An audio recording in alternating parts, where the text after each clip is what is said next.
The judge looks down and says two words: 30 years. The bailiff closes the handcuffs around your wrists. Hours later, a steel door slams behind you. That sound is more than metal striking metal. It is the sound of your old life ending.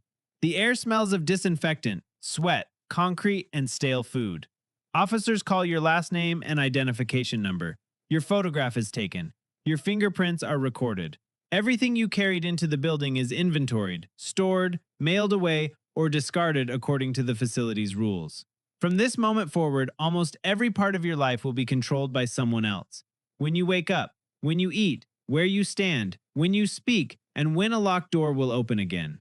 No two prisons operate exactly alike. Conditions change according to the state, security level, staffing, and facility. But this is what a long sentence inside an American prison could do to your life, year by year. Year 1. The shock. Your first days are consumed by intake. You are searched, medically screened, questioned, photographed, and issued an identification card. Your personal clothing is replaced with a uniform. You receive basic bedding, hygiene supplies, and whatever footwear the institution provides. Then you are assigned to a housing unit. Your new home may be a cell or a crowded dormitory. You meet the person who will sleep only a few feet away from you. You do not know what brought him here, what makes him angry, or whether you can trust anything he tells you. During the first year, you watch everything. You study how people move through the unit. You notice who spends time together, which seats are treated as claimed, and what behavior other prisoners interpret as disrespect. The informal rules are not written in your handbook, and they are not identical in every prison. But breaking one can still create a problem. You learn to protect your belongings. You stop asking personal questions. You become careful about debts, favors, and promises. Even borrowing something small can create an obligation you never intended to accept. Violence is not happening every second, but the possibility changes how you carry yourself. A raised voice makes you turn your head. A crowd forming near a cell makes you step away. You begin noticing exits without consciously looking for them. Your official life is controlled by the institution's schedule. Counts happen several times a day. Depending on the facility, you may have to return to your cell or stand beside your bunk until officers confirm that everyone is present. Meals, recreation, work assignments, showers, medical appointments, and movement between buildings happen only when permitted. Your first phone call home feels unreal. The voices are familiar, but everything else has changed. Your family asks whether you are safe. You tell them that you are fine because you do not want them to worry. When the call ends, you return to a room filled with strangers. At night, you think about everything happening without you. Birthdays, school mornings, family dinners, ordinary arguments you would now give anything to have again. During year 1, time moves painfully slowly. You count days because counting 30 years would destroy you. Year 2, adaptation.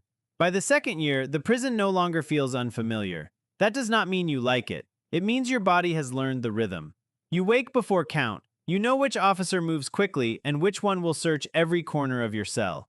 You know how long meals last and when the recreation area becomes crowded. You have learned how to move through the institution without attracting unnecessary attention. This is when you begin building a routine of your own inside the routine imposed on you. You may receive a prison job in food service, laundry, sanitation, maintenance, or another department. The work can be repetitive and the pay, where provided, may be extremely small. But the job gives shape to your day. You might begin exercising because your body is one of the few things you can still influence. You might read every book you can find, enroll in classes, attend religious services, write letters, draw, or spend hours working on your legal case. These activities are no longer simple hobbies. They are ways to create movement in a life that otherwise feels frozen. You stop thinking only about surviving the week. Now you are learning how to survive the years. Year 5. The routine becomes your life. By year 5, most of the faces are familiar. Officers know your habits. Other prisoners know whether you keep your word. You understand how the institution operates when it is calm, and how quickly that calm can disappear. You may have found a role. Perhaps you work in the library. Maybe you cut hair, repair equipment, tutor people preparing for an equivalency exam, or help other prisoners understand grievance forms and legal paperwork. Inside prison, usefulness can become a form of identity, but your relationship with the outside world is changing. Some people remain loyal. They write, answer your calls, and travel long distances for visits. Others slowly disappear. Sometimes it is anger. Sometimes it is money, distance, or the difficulty of arranging visits. Sometimes life simply pulls people in another direction. Your conversations with family become harder. Their lives are filled with people and places you have never seen. Children grow older. Relatives change jobs. Friends move away. The stories they tell you require explanations because you no longer share the same world. You begin hiding your bad days from them. They begin hiding their bad days from you. Everyone is trying to protect everyone else, and the result is that nobody tells the complete truth. By year 5, you are no longer waiting for life to return to normal. This is normal now. Year 10, the outside world starts to feel distant. There is no exact year when someone becomes institutionalized, but after a decade, the habits created by confinement can run deep. You have spent 10 years asking permission to move through a door, 10 years being counted, 10 years eating, sleeping, working, and showering according to rules you did not create. You stop thinking about most decisions because there are so few decisions available to you. You may become hyper aware of the people around you. You notice changes in tone, posture, and movement.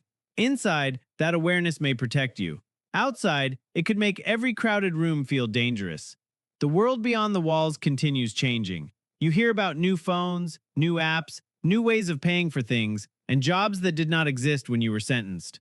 People no longer communicate the way they did when you left. The future has arrived, but you have only watched pieces of it on television. Your family has changed too. Children who once drew pictures for you now have adult voices. Your parents move more slowly. Some relatives no longer recognize the person you were before prison because they barely remember him. Then a message arrives telling you someone has died. You cannot simply leave.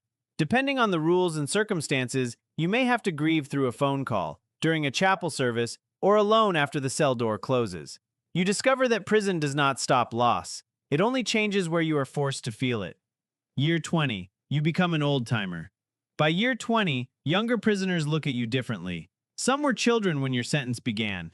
You have seen people arrive terrified, adapt to the institution, and leave while you remain behind.